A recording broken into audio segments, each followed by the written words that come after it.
दक्षिणतः वामतः उपरि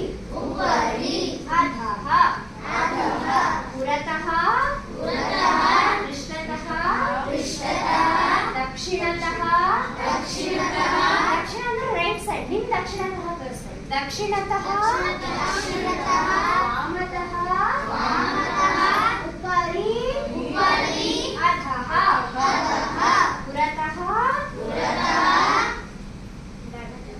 पृष्ठतः right side.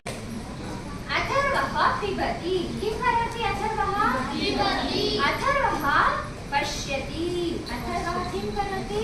पश्यति। अथर्वः शृणोति। अथर्वः उत्तिष्ठति। अथर्वः कूर्दति। जम्प् कूर्दति। अथर्वः कूर्दति। अथर्वः किं करोति? कः कूर्दति? याः कूर्दति? कः? अथर्वः कूर्दति।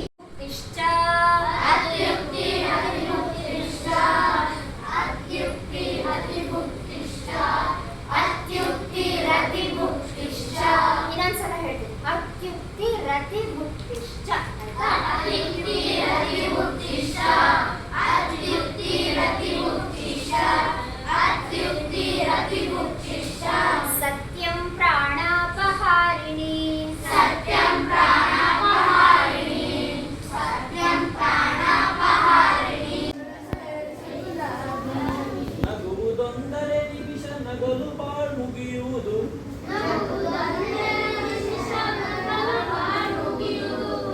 ಮುಗುಳು ದುಡಿತಕ್ಕೆ ತಣಿಸು ಮಂಕುತಿಮ್ಮ.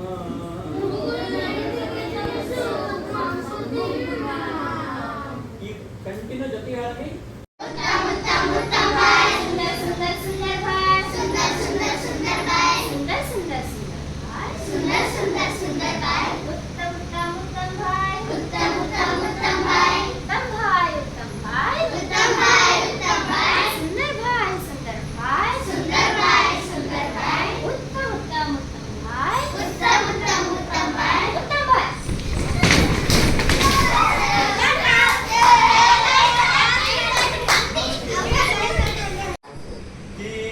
ಶಿಖರದಿ ಮಾತೆ ಮಂಡಿಸು ಅರ್ಪಿಸುವೆನ ಸರ್ವವ. ಕೀರ್ತಿ ಶಿಖರದಿ ಮಾತೆ ಮಂಡಿಸು ಅರ್ಪಿಸುವೆನ ಸರ್ವವ. ಬಂದ್ಬಿಟ್ಟು ಬರ್ತೀರಿ. ಫಸ್ಟ್ 2 ಲೈನ್ ಲೋ ಲೋಲಿಂದ ಹೈಯವ ಸರಳ ಹೈಲಿಂದ ಲೋ ಫೋರ್ತ್ ಈಗ ಫೋರ್ತ್ ಸ್ಟ್ಯಾಂಡರ್ಡ್ ನೀವೇ ರಿಪೀಟ್ ಮಾಡಿ ಥರ್ಡ್ ಲೈನ್ ಹೈ ಅದಲ್ಲ ಅದು ಜಾಸ್ತಿ ಹೈ ಅಂದ್ರಿ ನಾ ಆಗಲ್ಲ ಕರೆಕ್ಟ್ ಫೋರ್ತ್ ಲೈನ್ ಒಂದ್ಸಲ ರಿಪೀಟ್ ಮಾಡಿ ನೋಡಿ ಸ್ಟಾರ್ಟ್ ರುದ್ರನಾಗಿ ವಿರೋಧಿ ವಿಷಯನು ಬರದಿ ನಾನದ ನುಂಗುವೆ ಜಗವ ಮೆಚ್ಚಿಸಿ ಅದರ ಹೃದಯವ ನಿನ್ನೆಡೆಗೆ ನಾ ಸೆಳೆಯುವೆ ಸವಿವೆ ಜಗದಲ್ಲಿ ನಿನ್ನ ಪೂಜಿತ ಕೋಟಿ ಕೋಟಿ ಭಕ್ತರ ಕೀರ್ತಿ ಶಿಖರದ ಮಾತೆ ಮಂಡಿಸು ಅರ್ಪಿಸುವೆ ನಾ ಸರ್ವವ.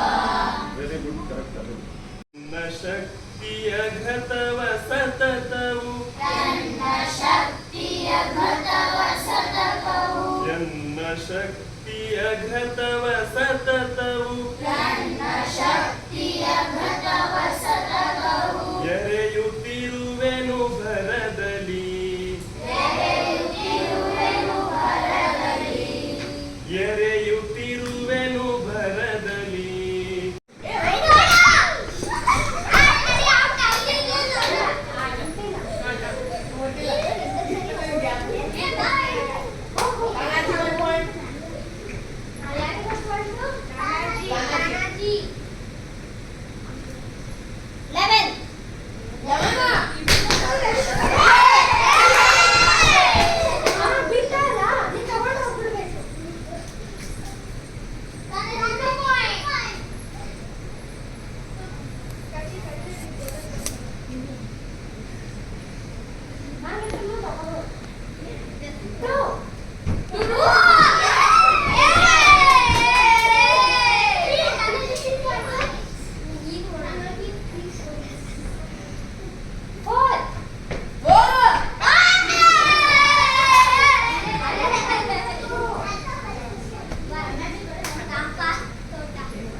सत्यं प्राणापहारिणी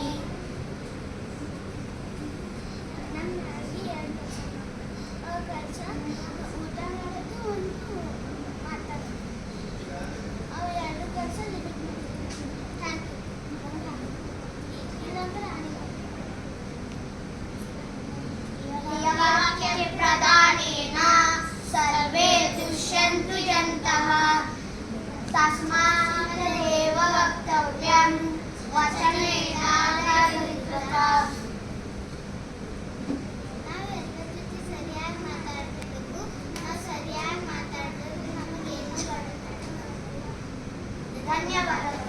ಮಾತೆ ಪೂಜಕ ನಾನು ಎನ್ನಯ ಶಿರವ ನಿಡುವೆನು ಅಡಿಯಲಿ ನಿನ್ನ ಕೀರ್ತಿಯು ಜಗದಿ ಮೆರೆಯಲಿ ಒಂದೇ ಆಸೆಯು ಮನದಲ್ಲಿ.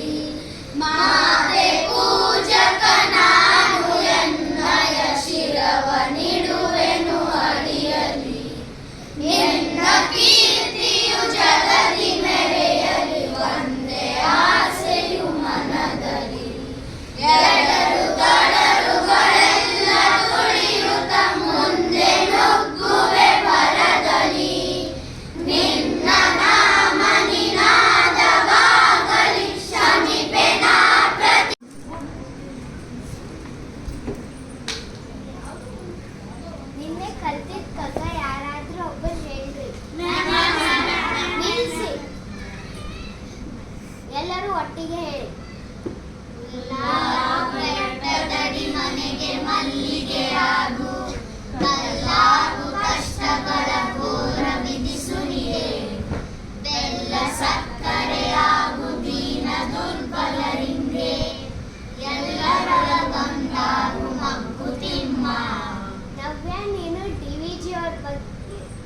ಅವ್ರ ಬಗ್ಗೆ 2 ಸಾಲು ಹೇಳು. ಡಿ.ವಿ.ಜಿ. ಅವರು ಒಬ್ಬ ಕನ್ನಡ ಸಾಹಿತಿಗಳು. ಅವರು ನಮಗೆ ಕನ್ನಡ ಕಗ್ಗಗಳನ್ನು ಕೊಟ್ಟಿದ್ದಾರೆ. ಕನ್ನಡ ಕಗ್ಗಗಳನ್ನು ಕನ್ನಡದ ಭಗವದ್ಗೀತೆ ಎಂದು ಕರೆಯುತ್ತಾರೆ. ನಿನ್ನೆ ನಾನು ಕಗ್ಗದ ಅರ್ಥವನ್ನು ತಿಳ್ಕೊಂಬ ಅಂತ ಹೇಳಿದ್ದೆ. ಯಾರ್ಯಾರು ತಿಳ್ಕೊಂಬಂದಿರಿ? ನಾವು ಯೋಚನೆ ಮಾಡಿ ಹೇಳ್ಬೋದಾ? ಆಯ್ತು. ಈ ಕಗ್ಗದಲ್ಲಿ ಹುಲ್ಲಾಗು, ಕಲ್ಲಾಗು, ಬೆಲ್ಲ ಸಕ್ಕರೆ ಆಗು, ಮಲ್ಲಿಗೆ ಆಗು ಅಂತ ಹೇಳಿದ್ದಾರೆ ಮಿಸ್. ನಾವು ಮನುಷ್ಯರು ಅಲ್ಲ, ನಮಗೆ ಹುಲ್ಲಾಗು ಕಲ್ಲಾಗು ಬರಲ್ಲ. ಅದಕ್ಕೆ ನಾವು ಮ್ಯಾಜಿಕ್ ಕಲಿಬೇಕಾಗ್ತದ್ರಿ ಮಿಸ್. ಅದರಲ್ಲಿ ನಾವು ಋಷಿಮುನಿ ಥರ ಪಾಠ ಕಲಿಬೇಕು. ಹಂಗೆಲ್ಲೋ ಕಲ್ಲ ಹುಲ್ಲಾಗೋದನ್ನು ಫ್ಯಾನ್ಸಿ ಡ್ರೆಸ್ ಹಾಕೋಬೇಕು. ಆಗಿಲ್ಲ ಮಕ್ಕಳೇ, ನಾನು ಹೇಳ್ತೀನಿ ಕೇಳಿ. ಹುಲ್ಲು ಬಹಳ ಸಣ್ಣದು ಅಲ್ವಾ? ನಮ್ಮ ಪ್ರಕೃತಿಯಲ್ಲಿ ಗುಡ್ಡ ಬೆಟ್ಟ ಇರುತ್ತೆ ಅಲ್ವಾ? ಅದರಲ್ಲಿ ಕಲ್ಲು ಮಣ್ಣು ಅವೆರಡನ್ನು ಗಟ್ಟಿಯಾಗಿ ಇಳಿಸೋಕ್ಕೆ ಹುಲ್ಲಿನ ಬಹಳ ದೊಡ್ಡ ಪಾತ್ರ ಇದೆ.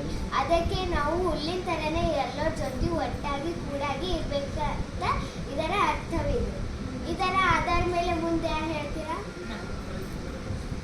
ಮಲ್ಲಿಗೆ ಹೂ ಭಾಳ ಚೆನ್ನದು. ಅದರ ಸುಗಂಧ ಭಾಳ ಚೆನ್ನಾಗಿದೆ. ಮನೆ ಎಲ್ಲ ಹರಡ್ತದೆ. ಹಾಗೆ ನಾವು ಇರಬೇಕು, ಹಿತವಾಗಿ ಇರಬೇಕು ಎಲ್ಲರೂ.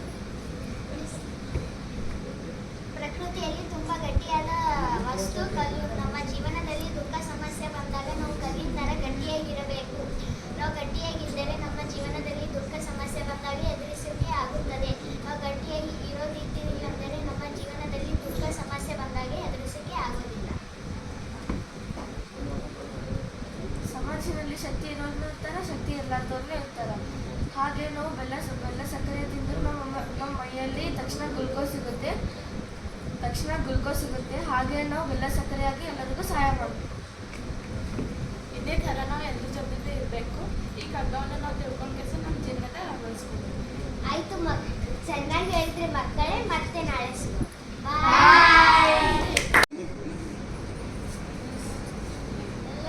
ನಮಸ್ತೆ.